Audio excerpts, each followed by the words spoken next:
En la fiesta de boda de mi hija, vi a mi esposo ponerme un polvo extraño en mi copa de champaña. Así que me levanté sonriendo y se la di a la bruja de mi suegra. Ella lo bebió, y segundos después mi marido entró en pánico porque... Antes de comenzar, cuéntame en los comentarios, ¿desde qué ciudad me estás escuchando? Me encantaría saber hasta dónde ha llegado esta historia. Ahora sí, prepárate. Esta no es una historia sobre amor. Es una historia sobre cómo una mujer fue traicionada, manipulada y silenciada por aquellos a quienes más amaba, hasta que decidió tomar el control. Clara vio a su esposo envenenarla el día de la boda de su hija. Y no gritó. No tembló. No corrió. Sonrió, tomó la copa y se la entregó a su suegra. La música flotaba en el aire como si nada fuera a romper el encanto de esa noche perfecta. El jardín estaba iluminado por cientos de luces colgantes, como luciérnagas detenidas en el tiempo. Rosas blancas decoraban las mesas dispuestas con precisión milimétrica. Todo era hermoso, lujoso, ordenado. Hasta el aire olía a control. Clara, de 47 años, estaba de pie junto a la mesa principal, fingiendo sonreír. No por felicidad, sino por costumbre. Llevaba puesto un vestido de seda color marfil que ella misma eligió semanas antes, buscando algo elegante pero discreto. No quería opacar a su hija, Lucía. Jamás lo haría. Aunque, siendo honestos, Lucía no parecía preocupada por nada que no fuera ella misma. Mientras los invitados brindaban, abrazaban, felicitaban, Clara observaba en silencio. Había pasado toda la noche sintiéndose como una figura decorativa más. A nadie le importaba si estaba feliz. Nadie preguntaba si estaba bien. Porque se daba por hecho que ella debía estarlo. Y Clara, ¿puedes sonreír un poco más? Le susurró Esteban antes de subir al estrado a dar su discurso. Le tocó el brazo con suavidad, como lo hacía siempre frente a otros, como si fueran la pareja perfecta. Pero ese roce ya no le decía nada. Esteban sabía fingir. De hecho, era experto en eso. Pero ni siquiera en sus mejores días habría imaginado lo que estaba a punto de descubrir. Ella se quedó unos pasos atrás cuando él tomó una copa de champán de la bandeja de un camarero. Luego, con la destreza de un prestidigitador, Clara lo vio sacar algo del bolsillo de su chaqueta. Una bolsita. Pequeña. Translúcida. El contenido era fino como el polvo del talco, casi invisible en la luz cálida del jardín. Lo vertió en la copa con la soltura de alguien que ya lo había hecho antes. Clara no necesitó más. Su corazón no se aceleró. No sudó. Ni siquiera sintió miedo. Sintió otra cosa. Una calma extraña. Como si, por fin, algo dentro de ella hubiera despertado. Había vivido años enteros tratando de justificarse a sí misma lo injustificable. Diciéndose que su marido tenía un carácter difícil, que su suegra era simplemente tradicional, que su hija algún día entendería todo lo que hizo por ella. Pero en ese instante, en medio de una celebración vestida de blanco, algo se rompió. O mejor dicho, algo se liberó. Clara se acercó a Esteban con paso firme. Él ni siquiera notó que ella lo había visto. Estaba demasiado ocupado escaneando el salón, buscando el momento perfecto para acercarse y entregarle la copa que acababa de adulterar. Ella se le adelantó. ¿Esa copa es para mí?, preguntó con una sonrisa suave, mirando la burbuja del veneno disolverse en el líquido dorado. Claro, mi amor, respondió él, tendiéndosela. Es un brindis especial. Entonces esperemos a alguien que no se lo pierda por nada del mundo.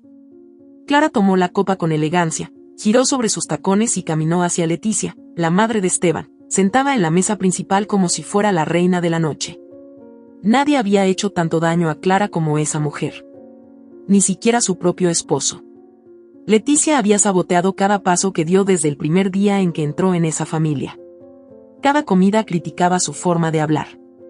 Cada Navidad hacía comentarios pasivo-agresivos sobre su forma de criar a Lucía. Nunca la había llamado hija. Jamás. Solo la esposa de Esteban.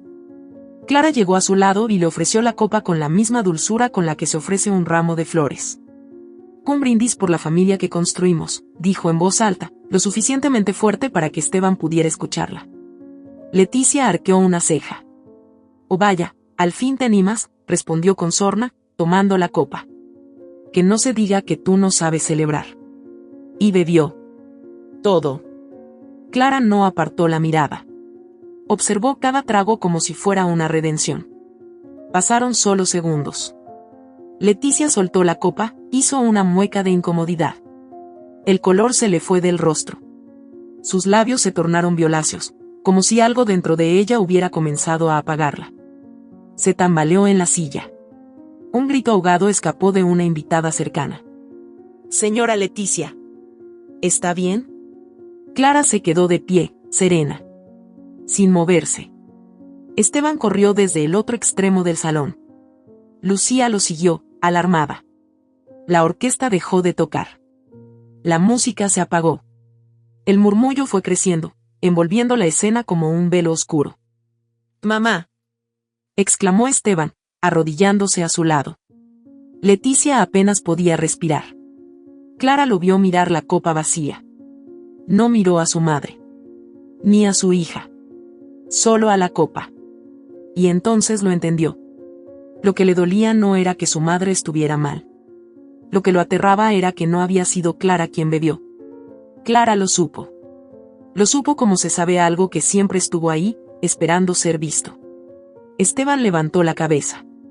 Buscó a su esposa entre la multitud. Sus ojos se encontraron. Ella no parpadeó. No corrió hacia él. Solo se quedó allí. Firme. Como una estatua en medio del caos. «¿Qué hiciste?», murmuró Esteban, apenas audible. Pero no fue una pregunta. Fue una confesión. Lucía se arrodilló junto a su abuela, llorando. «Papá, llama a una ambulancia». Esteban no respondía. Su mente estaba en otro lugar. Su respiración era agitada. Se agarraba la nuca, caminaba en círculos. Como si algo no encajara. Como si no pudiera comprender cómo Clara había arruinado su plan. Los paramédicos llegaron minutos después. Se llevaron a Leticia en una camilla, inconsciente. Nadie entendía nada. Solo Clara y Esteban sabían lo que había pasado realmente. Lucía abrazó a su padre, temblando. «¿Qué fue eso? ¿Qué le pasó?». Él no contestó. Clara se quedó sola en la pista de baile vacía, con las luces aún encendidas, con el eco de los murmullos detrás de ella. Respiró hondo. Una parte de ella esperaba que Esteban la enfrentara, que gritara, que la señalara. Pero no lo hizo. Porque sabía que no podía. Sabía que si decía una sola palabra, todo saldría a la luz. Porque ahora, Clara tenía el control. Una de las damas de honor se acercó con cautela. «Clara, ¿estás bien?». Ella la miró. «Perfectamente». El tono de su voz no tenía temblor. No tenía dudas. Era la voz de alguien que había vivido años bajo una sombra, y que, por primera vez, caminaba hacia la luz sin miedo. Esa noche, mientras los invitados se retiraban confundidos, Clara subió a su habitación. Se quitó los tacones, se desabrochó el vestido con manos firmes, y se miró al espejo. No vio a una mujer rota. No vio a una víctima. Vio a alguien que, durante años, había sido subestimada. Y eso había sido el error más grande de todos. Esteban no entró a la habitación. No intentó hablar. No le preguntó nada. Clara sabía que él estaría ocupado borrando huellas, intentando entender si ella tenía pruebas. Lo conocía demasiado bien. Su pánico no era por moral. Era por consecuencia. Clara, en cambio, se acostó en la cama sin mirar el celular. No necesitaba más respuestas esa noche. Las tendría, todas, más adelante. Porque algo había cambiado. La mujer que todos creían sumisa, ya no estaba. Ahora quedaba ella. La que observó sin ser vista. La que sobrevivió en silencio. La que vio todo, y no dijo nada. Porque a veces, no necesitas gritar para destruir una mentira. A veces, basta con entregar una copa. Y sonreír. Esa noche, mientras la sirena de la ambulancia se perdía en el viento, Clara permaneció inmóvil en su cama. El vestido de seda colgaba del respaldo de una silla, las joyas reposaban en una bandeja, como si hubieran pertenecido a otra mujer. El maquillaje, aún intacto, se sentía como una máscara pegada a la piel. Y en su pecho, Una quietud que no era paz, era lucidez. Estaba sola. Pero no como antes. Ahora era dueña de su soledad. En la oscuridad, los recuerdos regresaron. No como destellos, sino como voces vivas, como escenas que no pedían permiso para aparecer. Tenía 23 años cuando conoció a Esteban. Él tenía 33. Era seguro de sí mismo, magnético, con esa sonrisa que desarmaba cualquier argumento. Clara era brillante, recién graduada en arquitectura, con un futuro que se escribía solo. Había ganado un premio nacional por un proyecto sustentable, y una firma de diseño de interiores la quería en su equipo. Pero cuando Esteban la miraba, ella sentía que todo eso podía esperar. Que el amor era más importante. Que él la veía de verdad. Y al principio, sí. La miraba con admiración. O eso creía. ¿Sabes lo que más me gusta de ti? Y le dijo la primera noche que durmieron juntos. Que no necesitas ser escandalosa para brillar. Eres elegante sin esfuerzo. Silenciosa, pero inteligente. No como esas mujeres que quieren competir con los hombres. A Clara le pareció un elogio. Era joven. No entendió que lo que él elogiaba no era su inteligencia, sino su capacidad para mantenerse en segundo plano. Durante los primeros meses, todo fue deslumbrante. Viajes. Promesas.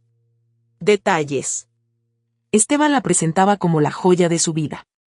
Y Clara, criada para complacer, creyó que el amor era eso, ser apreciada por otro más que por una misma. Pero pronto empezaron los gestos pequeños. Sutiles. El primer día que habló con emoción de un proyecto propio, él le dijo: no te metas en ese mundo, Clara. Es un nido de tiburones. Tú eres muy sensible para eso. Además, ¿quién cuidará de Lucía cuando llegue? Lucía ni siquiera existía aún. Pero ya era excusa. Las reuniones con amigas comenzaron a espaciarse. Cada vez que Clara mencionaba querer verlas, Esteban tenía un comentario. No me gusta cómo te influencian. Ana está divorciada, ¿recuerdas? Siempre te llena la cabeza con cosas negativas. Cuando ella insistía, él suspiraba, cansado. A veces levantaba la voz, otras no. Pero siempre, al final, terminaba diciendo: haz lo que quieras, Clara. Solo no digas que no te advertí después. Y Clara, que odiaba el conflicto, se quedaba en casa. Después vino la mudanza. Y el centro es caótico. Esta casa en las afueras nos dará paz. Espacio para crecer. Además, estarás más tranquila, dijo Esteban mientras firmaban el contrato de la nueva propiedad, a nombre de él. Cuando Clara quiso opinar sobre el diseño de interiores, él sonrió con condescendencia. Amor, sé que eres arquitecta, pero confía en mí. Este estilo clásico nunca pasa de moda. Moderno puede verse vulgar. Y ella cedió. Porque era más fácil. Porque no quería pelear. Porque su madre, desde pequeña, le había dicho que las mujeres inteligentes sabían elegir sus batallas. No creas que te quiere controlar, le dijo su madre cuando Clara se atrevió a confesarle sus dudas. La familia de Esteban solo quiere ayudarte. Agradece que tienes un hombre presente. Presente. Esa palabra le quedó retumbando por años. Sí, Esteban estaba presente. En todas las decisiones. En todas las conversaciones. En todos los espacios. Excepto cuando Clara necesitaba ser escuchada.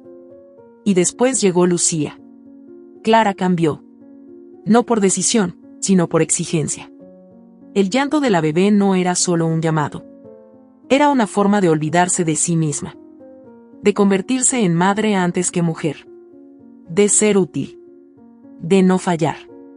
Esteban fue un padre amoroso, con testigos. Cuando había gente, era perfecto. Sostenía a Lucía en brazos con ternura. Le hablaba con voz suave. Pero cuando la puerta se cerraba, los brazos desaparecían. Estoy agotado, Clara. Trabajé todo el día. No me pidas encima que cambie pañales. Y ella lo hacía. Todo. Días, noches, comidas, citas médicas. La rutina la absorbía como una niebla. Los años pasaron. Clara dejó de vestirse para sí. Dejó de pintarse. Su cuerpo cambió. Su reflejo ya no se reconocía.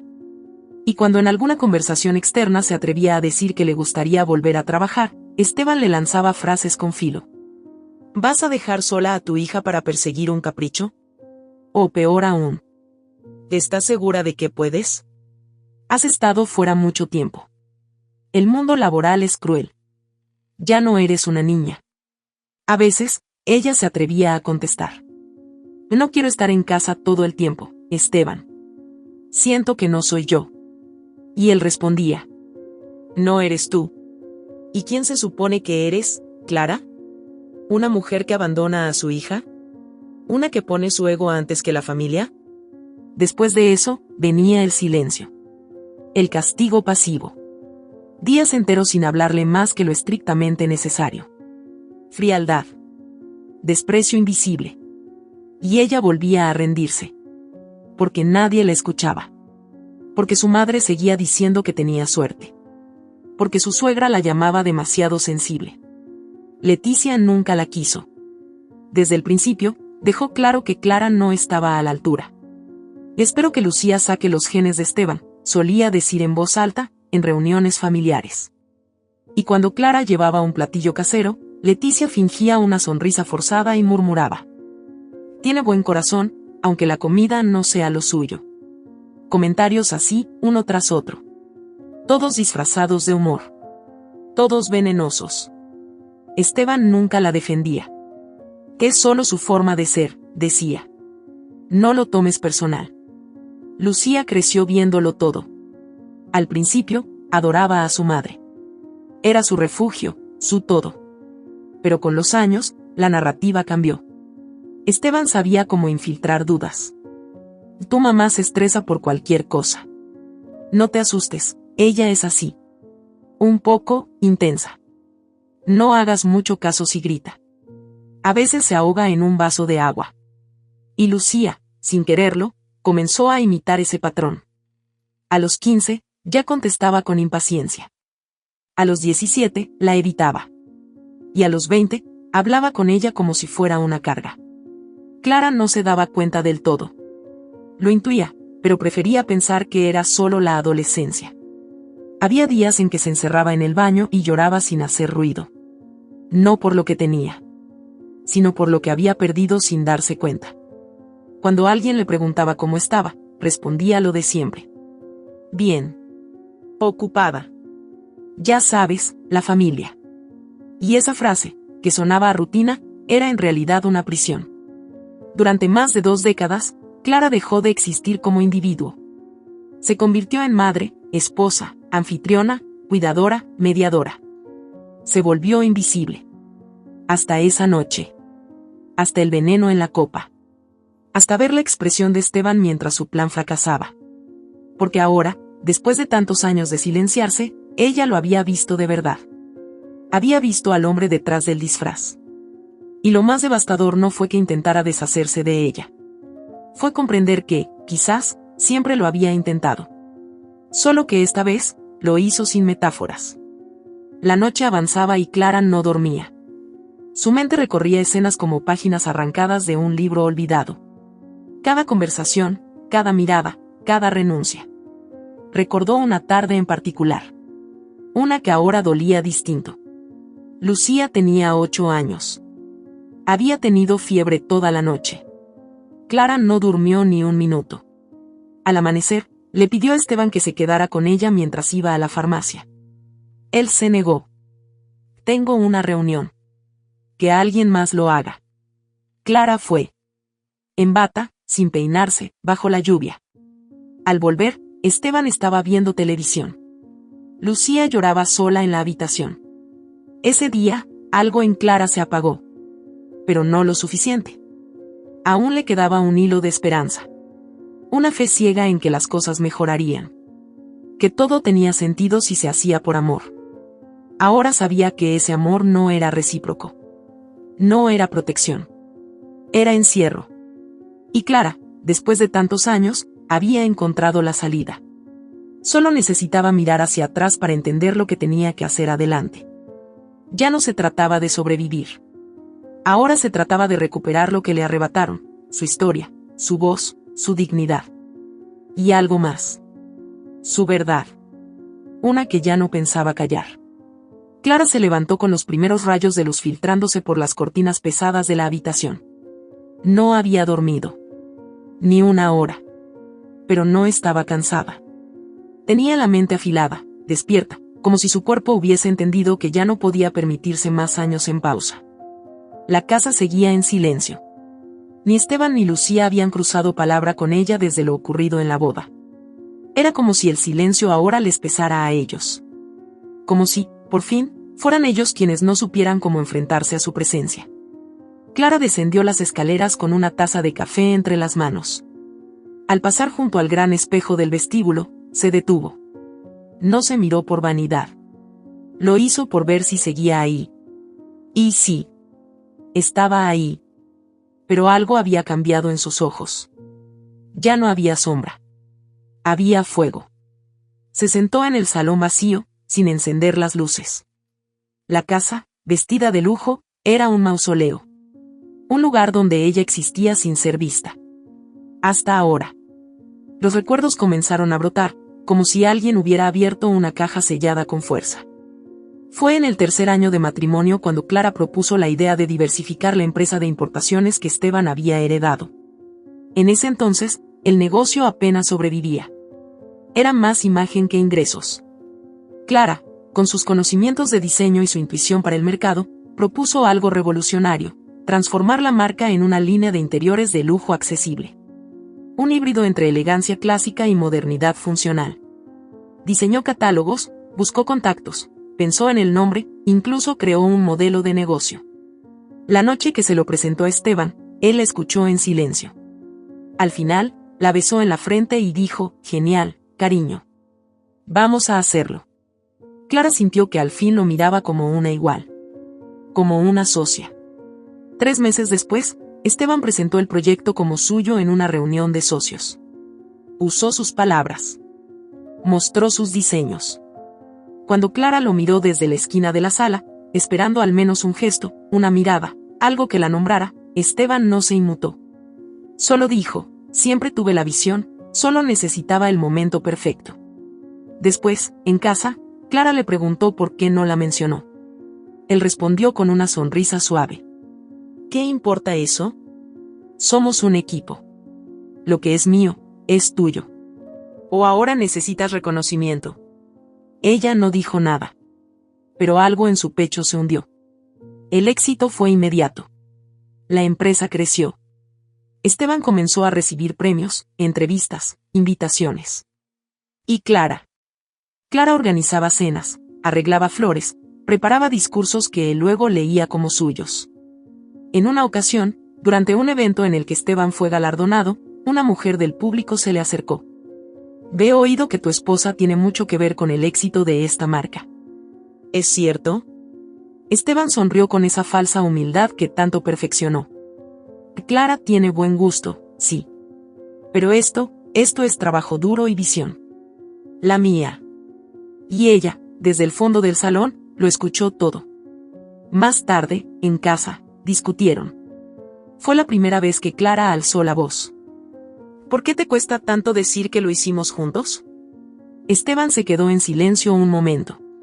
Luego, sin levantar la voz, le dijo: «¿Otra vez con tus crisis, Clara? ¿Qué quieres? ¿Atención? ¿Validación? ¿Te falta algo aquí?». Y la señaló a la cabeza. Fue como una cachetada invisible. Ella se fue a dormir sin cenar. Lloró en silencio, como siempre. Sin testigos. Sin consuelo. A los pocos meses, quedó embarazada por segunda vez. Fue inesperado, pero ella se ilusionó. Estaba decidida a no repetir los mismos errores. A cuidar de ese bebé sin perderse a sí misma. Pero a las 12 semanas, lo perdió. Fue un día gris. Esteban no fue al hospital. Dijo que tenía una reunión importante. Clara regresó a casa con el cuerpo vacío y la mirada perdida. Durante días, no habló con nadie. Ni con Lucía. No podía. No encontraba palabras. Solo dormía y despertaba con un dolor que no sabía explicar. Esteban la observaba desde la distancia. Frío. Inquieto. Molesto. Una noche, cuando ella por fin logró levantarse del sofá, él la miró con desdén. ¿Hasta cuándo vas a seguir con esta actitud? Clara apenas podía sostenerse en pie. Perdí un hijo, Esteban. Él suspiró, fastidiado. Clara, a muchas mujeres les pasa. No es el fin del mundo. Pero si sigues así, vas a arrastrar a Lucía contigo. Y no voy a permitirlo. No estoy bien. Entonces vete con tu madre. Que te consuele ella. Y se fue. Cerró la puerta del estudio y la dejó sola. Días después, Lucía entró a su cuarto sin golpear. Mamá, papá dice que no estás bien. Que necesitas descansar. Que estás actuando rara. Clara sintió que el mundo se partía en dos. Su propia hija ya empezaba a verla como una carga. Lucía era todo para ella. Pero no se dio cuenta de cuando comenzó a alejarse. No fue de golpe. Fue un proceso lento, como una mancha que crece sin notarse. Palabras sembradas, frases repetidas, gestos que parecían insignificantes, pero eran cuchillos. Cuando Clara le pedía ayuda con algo, Lucía suspiraba, impaciente. Mamá, no empieces. Siempre estás cansada. Siempre estás triste. No sé qué quieres. Y Clara empezaba a dudar de sí. ¿Estaba exagerando? ¿Estaba realmente perdiendo el control? Su terapeuta, a quien comenzó a ver en secreto, le explicó una vez lo que pasaba. Lo que vives es aislamiento emocional. No es que estés rota. Es que te han hecho creer que lo estás. Pero esa verdad, aunque reconfortante, también dolía. Porque significaba que toda su vida había sido construida sobre una mentira que otros moldearon. Clara dejó de asistir a las reuniones de la empresa. Dejó de opinar. Cada vez que lo intentaba, Esteban la ridiculizaba frente a otros. Mi esposa quiere opinar. ¿Qué opinas, Clara? ¿Que pongamos cortinas rosadas en la sala de juntas? Los hombres reían. Ella sonreía. Fingía que no dolía. Pero dolía. Y mientras más se callaba, más invisible se volvía. Hasta que llegó a convencerse de que era mejor así. Que la invisibilidad dolía menos que la humillación. Clara comenzó a anotar en cuadernos lo que sentía. A esconderlos en un rincón del armario. Allí escribía cosas que jamás se atrevía a decir. Que deseaba huir. Que deseaba ser escuchada. Que no sabía si valía algo fuera de ese mundo construido por otros. Durante años, vivió como una sombra. Pero no estaba dormida. Estaba observando. Y fue esa mirada callada la que, sin que Esteban lo notara, comenzó a reconstruirla desde adentro. Todo cambió lentamente, en fragmentos. Empezó a notar pequeños errores. Incongruencias. Palabras que no encajaban. Esteban olvidaba sus mentiras. Lucía repetía frases que solo él solía usar. La familia hablaba de ella como si no estuviera. Y Clara empezó a guardar. Emails. Notas. Conversaciones grabadas en su celular. Al principio, no sabía para qué. Era solo un impulso. Pero luego entendió. Estaba preparando su salida. Una que no sería silenciosa. Una que no sería negociable. Porque ya no se trataba de buscar aprobación. Se trataba de justicia. De reconstrucción. Ella no era frágil. No era inestable. No estaba loca. Solo había sido manipulada durante demasiado tiempo. Y ahora lo sabía. Lo sabía en los huesos. En la memoria. En cada palabra que no dijo y que, pronto, saldría a la luz. Clara ya no era la mujer invisible. Era la mujer que, desde el fondo del abismo, había decidido levantarse. Y no planeaba volver a caer. El reloj de la sala de espera marcaba las 4:17 de la madrugada. El tic-tac sonaba con más fuerza que los murmullos apagados entre enfermeros y familiares agotados. Clara, sentada con las manos cruzadas sobre el regazo, parecía de piedra. No lloraba. No se movía. Solo pensaba. El hospital olía a desinfectante y a cansancio. Leticia seguía en observación tras la repentina descompensación en la boda. Habían dicho que estaba estable. Clara no había preguntado más. Lucía no estaba allí. Después del escándalo en la recepción, su hija se había ido con Esteban sin decir una palabra. Ni una mirada. Ni una pregunta. Clara no esperaba que la abrazara. Pero al menos un «Mamá, ¿estás bien?». La ausencia de esa frase seguía rebotando en su pecho como un eco helado. Se levantó, tomó su bolso y salió sin despedirse de nadie. Necesitaba aire. Pero no para respirar. Necesitaba pensar. O actuar. A esas alturas ya no sabía cuál era la diferencia. El coche negro de Esteban seguía estacionado frente a la entrada principal del edificio donde tenían el despacho familiar. Clara tomó las llaves del duplicado que guardaba desde hacía años y empujó la puerta del ascensor con firmeza. Subió al 6º piso sin mirar su reflejo en las paredes metálicas. Al llegar, todo seguía igual, estantes de caoba, diplomas enmarcados, olor a cuero y a perfume caro. El tipo de espacio diseñado para impresionar. Para ocultar. Caminó directo a la sala privada de Esteban. Esa a la que siempre decía, «No entres, cariño, tengo papeles importantes en orden». El picaporte no estaba cerrado con llave. Clara empujó la puerta con suavidad. Entró. Encendió la lámpara de escritorio. La luz amarilla iluminó una caja metálica sobre la mesa. Estaba abierta. Dentro, sobres. Carpetas. Sellos notariales. Un nombre llamó su atención. El suyo. Tomó un sobre amarillo con sus iniciales y lo abrió con las manos heladas. Dentro, varios documentos oficiales, todos con su firma. Pero lo que le hizo perder el equilibrio fue el título del primero, Cesión irrevocable de participación empresarial. Leyó sin respirar. Era una cesión total. Clara había firmado sin leer. Esteban le había dicho que eran trámites de protección de bienes. Por si pasaba algo. Eso fue lo que dijo. Por si pasaba algo. En su mente, revivió esa conversación exacta. Y no te preocupes, Clara. Es solo para dejar todo en orden si algún día nos ocurre algo. Firmas aquí, aquí y aquí. Confía en mí.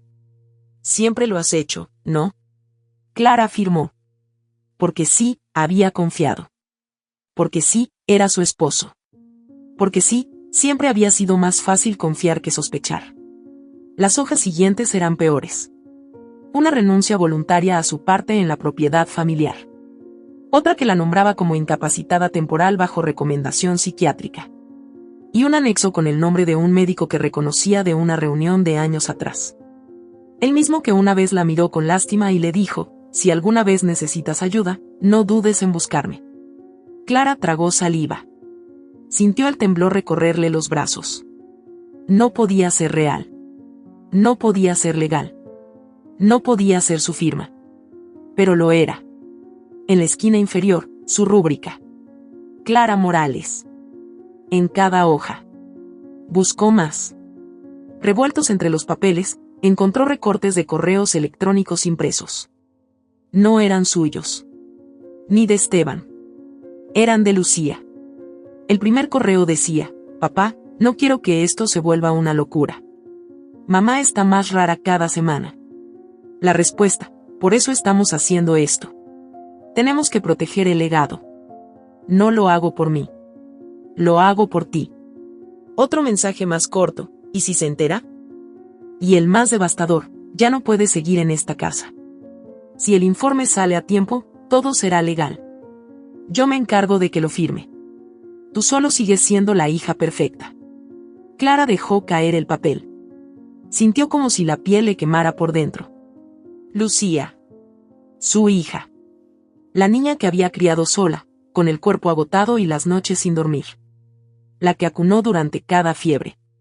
La que defendió de los caprichos de Leticia. La que protegió del carácter de Esteban cuando gritaba de más. La que nunca le faltó comida, abrigo ni abrazos. La misma que alguna vez le dijo, «Mamá, nadie me entiende como tú». Esa Lucía.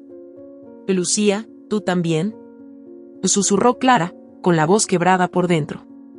El silencio de la oficina le respondió con un zumbido cruel. No había duda. Habían planeado deshacerse de ella como quien limpia una habitación que estorba. Una mancha que no encajaba en el cuadro familiar perfecto. Los documentos, los correos, las firmas, todo estaba ahí. Frío. Imposible de negar. El plan era claro, hacerla parecer inestable, que firmara su salida sin saberlo, colocarla como mentalmente incapacitada y apartarla de todo. No solo de la empresa. De su propia vida. Las piezas encajaban. Las frases de Esteban durante los últimos meses. No estás durmiendo bien, Clara. Te veo apagada.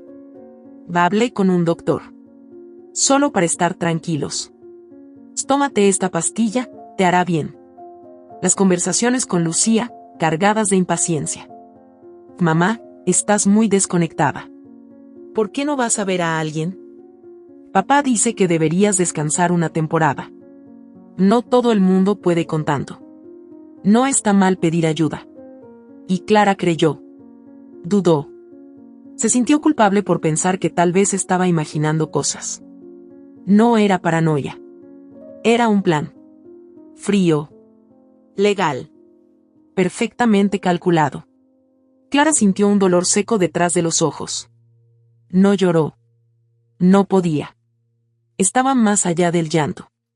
Su cuerpo entero se convirtió en una muralla. Quería gritar, pero la voz no salía. Guardó los documentos en su bolso. Cada uno. No dejaría nada allí. Nada que pudieran mover. Nada que pudieran destruir. Apagó la lámpara. Cerró la oficina. Bajó las escaleras lentamente. En el cristal del ascensor vio su reflejo. Ya no era una mujer rota. Era una mujer llena de verdades. Y esas verdades pesaban más que todo el amor acumulado durante décadas. Subió a su coche. Encendió el motor. El aire frío de la madrugada le golpeó el rostro. No puso música. No pensó en llamadas. Solo condujo. Sin destino. Solo para moverse. Para no quedarse quieta. Recordó el día en que Lucía cumplió 15 años. Ella le organizó la fiesta más hermosa, aunque el dinero no alcanzaba. Se quedó sin regalos para sí misma durante meses, pero no le importó. Lo hizo por amor. Amor. Qué palabra más maltratada. Esteban la usaba como escudo. Lucía como excusa. Y ahora, Clara solo la sentía como una herida abierta. Llegó al parque donde solía llevar a Lucía de niña. Estaba vacío. Se bajó y caminó hasta la banca más cercana. Se sentó. Observó el lugar en silencio. La primera traición fue de su esposo. Pero esta segunda herida venía de su hija. Y dolía más. No por la pérdida de confianza, sino por lo que revelaba, que había sido criada con la misma lógica que Esteban. La misma frialdad. La misma falta de empatía. Quizá Lucía no era mala. Quizá solo había aprendido a no ver. Pero eso no la excusaba. Porque Clara había dado todo. Y no quedaba nada por dar. El teléfono vibró en su bolso. Era un mensaje. De Esteban. Tenemos que hablar. Urgente. Clara no respondió. No iba a hablar. No todavía. Primero, entendería hasta dónde llegaba todo esto. Luego, actuaría. Pero ya no como la mujer que pedía explicaciones. Ahora, como la mujer que tenía pruebas. Y ya no planeaba pedir permiso. Cuando Clara llegó a casa, el cielo seguía apagado. El reloj marcaba las 5:26. El silencio de la casa era más pesado que el de la sala del hospital. Dejó el bolso sobre la mesa de la entrada y subió las escaleras como si no le pertenecieran. El pasillo estaba oscuro, pero conocía cada rincón, cada madera crujiente. Entró a su habitación y cerró la puerta con el seguro por primera vez en 20 años. No por miedo. Por decisión. Se sentó al borde de la cama, con los documentos aún calientes entre sus manos.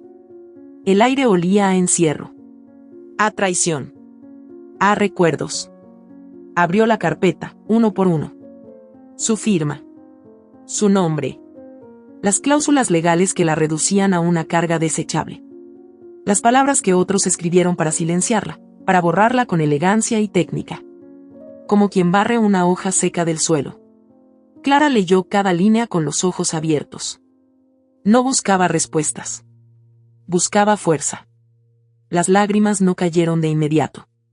Llegaron más tarde, con la furia contenida de los años. Primero fue un suspiro. Luego una respiración entrecortada. Después un gemido que salió desde el pecho como un grito mudo. Y por fin, el llanto. Lloró por lo que fue. Por lo que entregó. Por lo que permitieron hacerle. Se abrazó a sí misma. Golpeó la cama. Se cubrió la cara con ambas manos como si eso pudiera detener el dolor que ya no tenía vuelta atrás. Durante horas no se movió. No comió. No contestó mensajes. Solo respiró en medio del incendio interno que llevaba años encendiéndose en silencio. Y cuando no quedó más lágrima por soltar, se levantó. No como quien termina de llorar, sino como quien se reconstruye entre cenizas. Fue hasta el armario. En el fondo, detrás de la ropa que ya no usaba, sacó una caja con polvo. Dentro, una agenda antigua, un USB con grabaciones, un cuaderno con anotaciones que nadie conocía. Ese era su archivo invisible. Clara había empezado a guardar esas cosas cuando sintió que ya no confiaba en su memoria. Grabó conversaciones con el psiquiatra recomendado por Esteban. Anotó palabras clave, frases repetidas, coincidencias en horarios de reuniones, citas médicas que aparecían sin explicación. Incluso tenía fotos de documentos que nunca recordaba haber firmado. No entendía por qué lo había hecho. Pero ahora todo tenía sentido. Buscó su antiguo teléfono. El que escondía para guardar cosas que nadie debía ver. Lo conectó. La batería tardó minutos en revivir.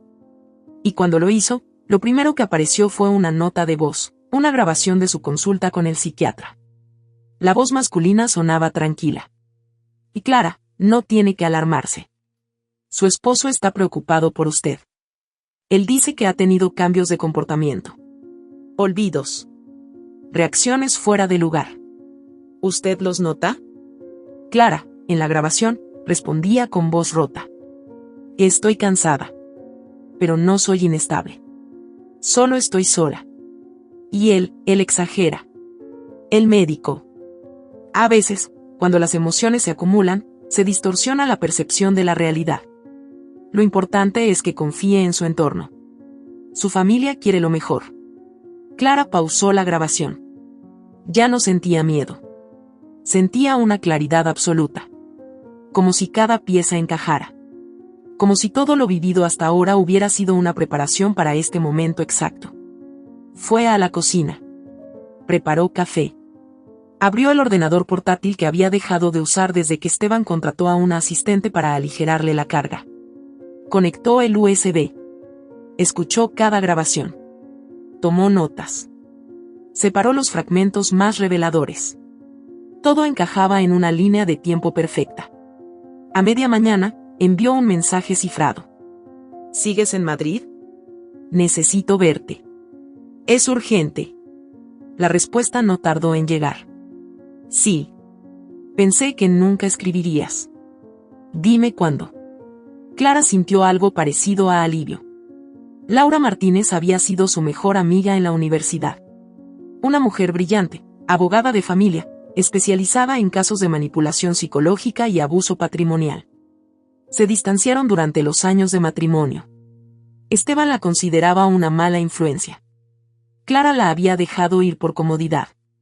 Pero Laura nunca desapareció del todo. Siempre enviaba mensajes en fechas importantes. Siempre respondía cuando Clara no podía con el peso. A las 3 de la tarde, estaban sentadas en una cafetería discreta, en la terraza trasera. Clara vestía sencillo, con gafas de sol, el cabello recogido y una carpeta marrón entre las manos. Laura no preguntó nada durante los primeros minutos. Solo la miró. Y cuando Clara por fin habló, lo hizo con voz firme.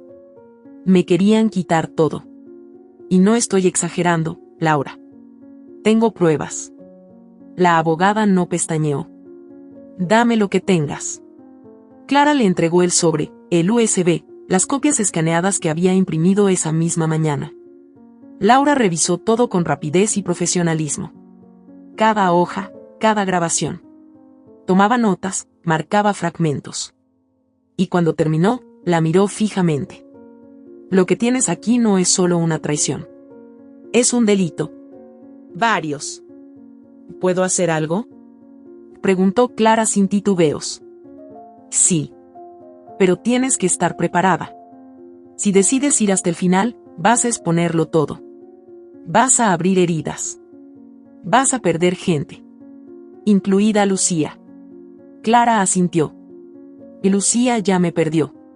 Solo que no lo sabe todavía. Laura dejó el bolígrafo sobre la mesa. Entonces esto no es venganza. Es justicia. Es mi verdad, respondió Clara. Y no pienso callarla más. Las siguientes semanas fueron una danza entre el pasado y la estrategia. Clara se encerró en su cuarto a revisar documentos. Se comunicó con viejos conocidos de la empresa. Algunos aún le debían respeto, otros recuerdos. Todos sabían quién había gestado la verdadera transformación del negocio. Solo que nadie se atrevía a decirlo en voz alta. Laura la ayudó a redactar una denuncia legal con fundamento. Recopilaron mensajes, firmaron declaraciones juradas, grabaron una conversación falsa con el psiquiatra en la que Clara, con preguntas medidas, lo llevó a admitir que había redactado informes por solicitud de Esteban. Todo iba cayendo como piezas de dominó. Y mientras el mundo seguía creyendo que Clara era la mujer triste que no superaba la boda de su hija, ella preparaba su retorno. Pero no uno emocional. Uno legal. Uno moral. La última noche antes de enfrentarse a lo inevitable, Clara se miró al espejo de cuerpo entero en su habitación. Sacó del armario un vestido negro de gala. El que usó en el primer aniversario de bodas. El que Esteban le había pedido que dejara de usar porque decía que llamaba demasiado la atención. Lo desempolvó. Lo planchó con paciencia. Se maquilló con cuidado. Como lo hacía antes. Como cuando aún recordaba quién era. Pintó sus labios de rojo. Algo que no hacía desde que Lucía tenía 10 años y Leticia comentó que parecía vulgar. Se peinó como en sus años de universidad. Se puso los tacones altos que había escondido tras el nacimiento de su hija. Y frente al espejo, con voz serena, pronunció: «Ya no soy tu sombra, Esteban. Ni tu reflejo, Lucía. Soy lo que nunca pudieron controlar». No lo dijo con odio. Lo dijo con verdad. Era la última noche en que alguien hablaría por ella. Y la primera en que hablaría por todas las que habían callado. El incendio ya había comenzado. Pero esta vez, Clara lo dirigiría. La sala principal del salón privado donde se llevaría a cabo la cena estaba vestida de una elegancia fría. Manteles de lino, copas de cristal, luces cálidas suspendidas sobre una mesa larga con lugar para 20 personas. El lugar había sido elegido por Clara con precisión quirúrgica. No era el sitio habitual para las reuniones familiares, y eso no fue un descuido. Fue una declaración. No había nostalgia allí. No había espacio para excusas. Solo escenario. Era viernes. El mismo día en que, años atrás, solían organizar cenas en casa para celebrar pequeños logros de la empresa. Eran reuniones informales, donde Esteban brillaba y Clara servía vino con sonrisa educada. Hoy, esa dinámica se había extinguido. Hoy, la anfitriona era otra. Una que no iba a brindar por las apariencias. Llegaron uno a uno. Algunos directivos de la empresa, 2 socios principales, la pareja que manejaba relaciones públicas, un par de empleados de confianza que Clara recordaba desde los primeros años.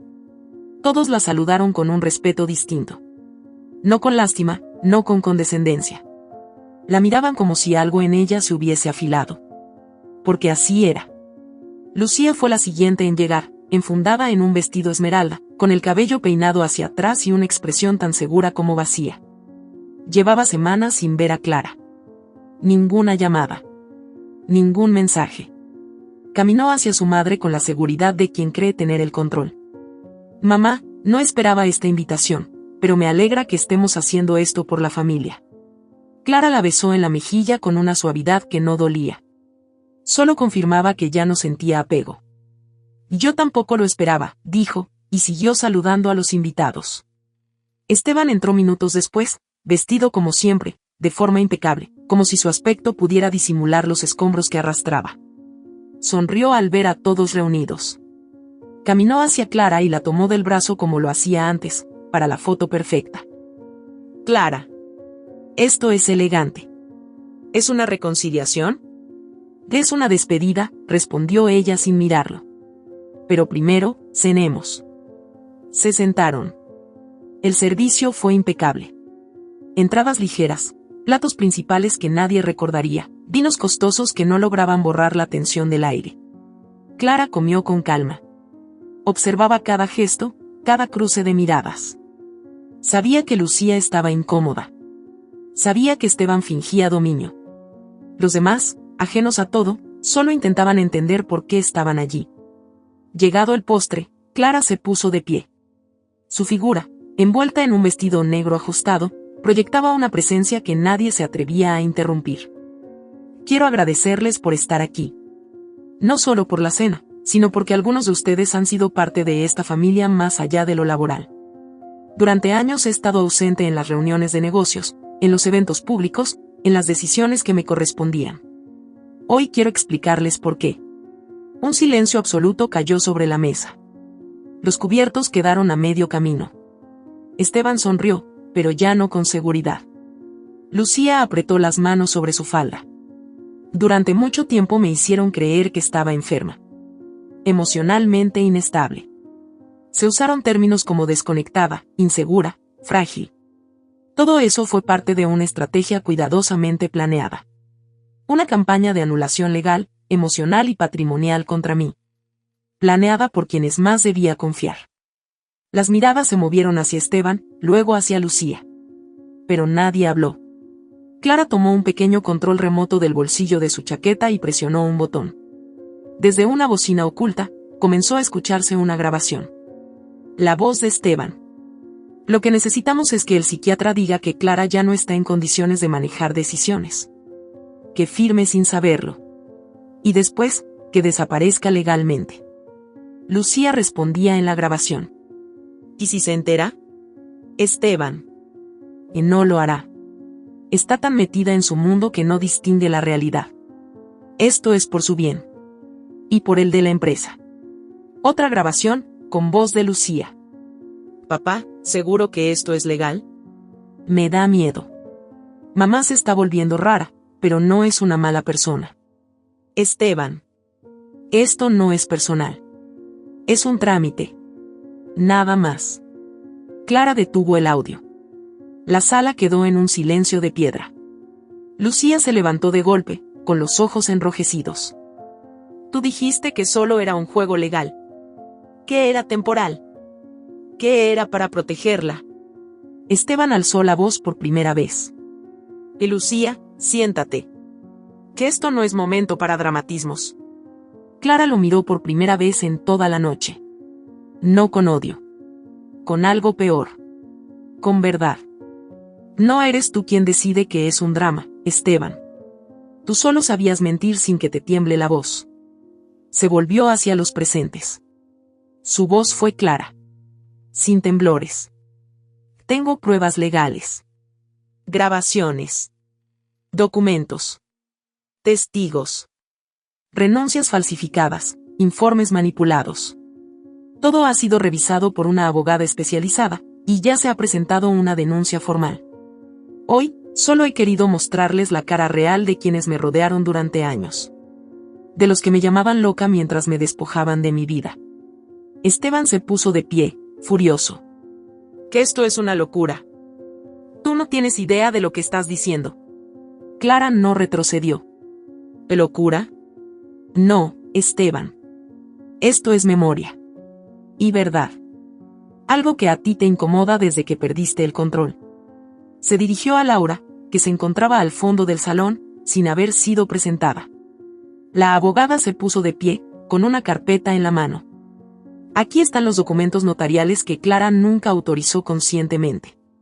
La denuncia ya está en proceso. Las medidas cautelares también.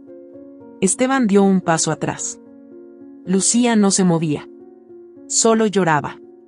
Por primera vez, parecía una niña que no entendía lo que había hecho. Clara se volvió hacia ella. Y no sé qué te enseñaron a temer más, si la ruina o la verdad. Pero lo que hiciste fue elegir entre el poder y tu madre. Y elegiste mal. Lucía quiso acercarse.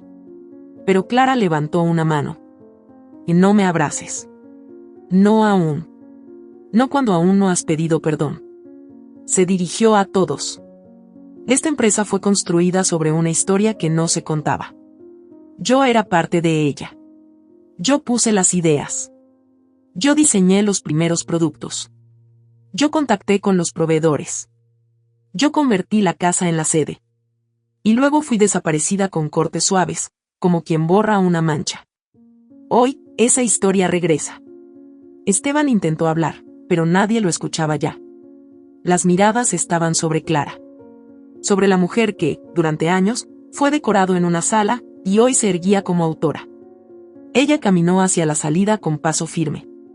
Laura la siguió. Detrás, el murmullo de una verdad recién nacida comenzaba a crecer. Esteban se quedó solo. Lucía hundida en su silla.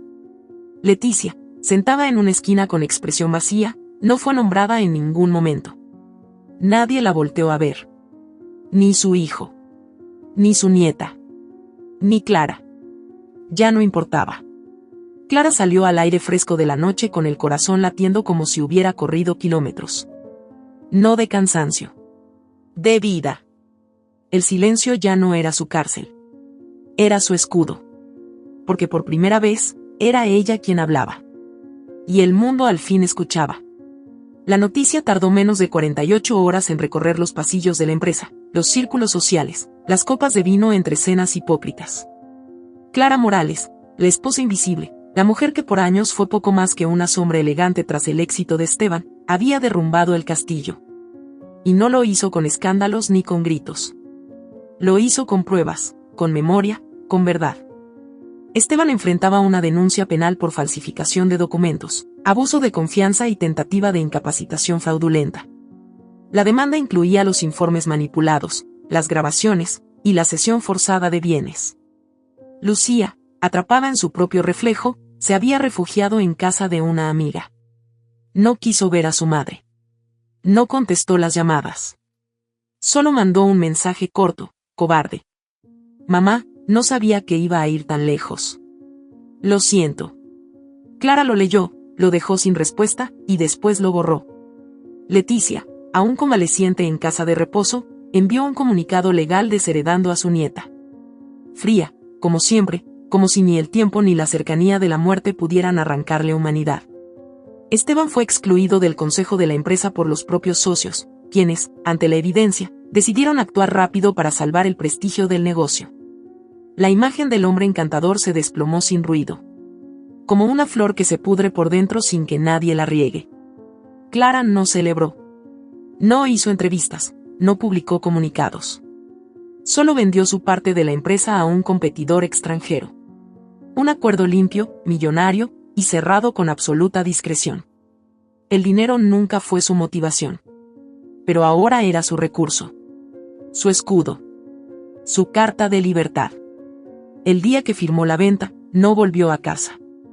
Tenía una maleta pequeña, una caja de madera con sus cuadernos antiguos, sus grabaciones, y una fotografía de cuando tenía 23 años y aún creía en los finales felices. Ni siquiera se despidió. Dejó la ciudad al amanecer, cuando nadie mira, cuando el mundo aún bosteza y nadie tiene tiempo de hacer preguntas. El destino era un lugar que había visitado una sola vez, cuando Lucía era niña, un pueblo costero, de calles empedradas, con mar transparente y casas blancas encaramadas sobre colinas verdes. Allí, entre la brisa salada y las gaviotas, Clara encontró una casa. No era grande. No tenía lujo.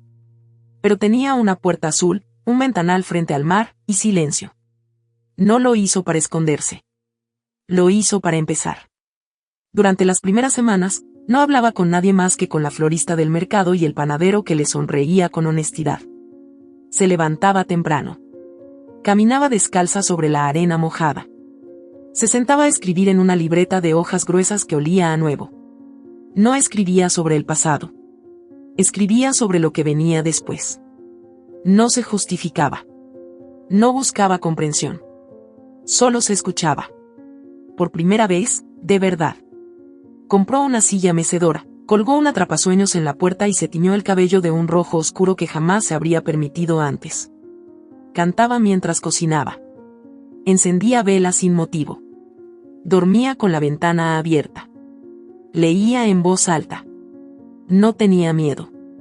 Un domingo, mientras regaba las plantas del porche, un joven de unos 30 años pasó caminando con un perro pequeño. Se detuvo frente a la reja y sonrió con respeto. «Buenos días. Vine a dejarle un paquete». El cartero se confundió y lo dejó en mi buzón. «Soy el vecino de la colina». Clara lo miró, tomó el paquete, le agradeció. El silencio se quedó flotando. El joven dudó un segundo y luego preguntó: «¿Vive sola?». Ella sonrió. «No. Vivo conmigo». El joven asintió, sonriendo también, y se fue con su perro. Clara entró a la casa con una sensación que no recordaba: paz. No por lo que tenía. Por lo que ya no le pesaba. No buscaba redención. Ni perdón. Lo que encontró fue algo más profundo. Algo que nunca supo que podía existir: pertenencia. A sí misma. Cada noche, antes de dormir, encendía una vela, se sentaba frente a la ventana y se regalaba un minuto de gratitud. No por lo que pasó, sino por haber sobrevivido a ello. En una hoja, escribió una frase que luego enmarcó y colgó sobre la cocina. No para exhibirla, sino para recordarla. Cada día. Cada mañana. Cada vez que el silencio le hablara otra vez. Me destruyeron en voz baja, así que aprendí a renacer en silencio. La próxima vez que alguien me subestime, tendrá que hacerlo desde muy, muy lejos. Clara no volvió. Porque ya no tenía que regresar a donde nunca la vieron. Ahora era ella quien se veía completa. Y eso, ya era todo. ¿Qué te ha parecido esta historia? Hay muchas personas que, como Clara, están viviendo batallas silenciosas todos los días. Nuestra esperanza es que su voz también haya resonado dentro de ti. Si esta historia tocó tu corazón, compártela. Haz que más personas se sientan acompañadas. Sé parte del cambio. Cuéntanos en los comentarios, ¿qué habrías hecho tú en su lugar? ¿Desde qué ciudad nos estás viendo? Leerte nos hace sentir más cerca de ti. Y si aún no lo has hecho, dale like, suscríbete y activa la campanita. Cada gesto tuyo es una señal de que estas historias deben seguir contándose. No te vayas todavía, ya está apareciendo en tu pantalla nuestra próxima historia conmovedora. Haz clic en cualquiera de ellas y sigue explorando este universo de relatos reales, conmovedores y necesarios. Gracias por estar aquí. Gracias por sentir con nosotros. Te mandamos un abrazo enorme, donde sea que estés. Nos vemos en el próximo video.